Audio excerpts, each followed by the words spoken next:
ফাঁকা প্রেমের গল্প বলে শুকনো পাতার সন্ধে বেলার গান।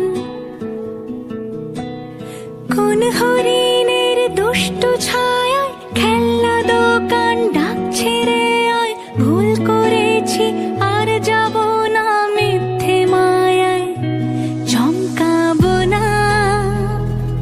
ভাল লাগে অন্ধকার হাত ডোবাই,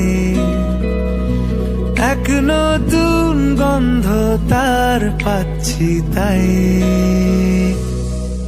আমি বাউন্ডুলে ঘুরি, যে আমাকে বাসবে ভালো তার আকাশেই উড়ি। আমি বৃষ্টির সে গুড়ি, মাথায়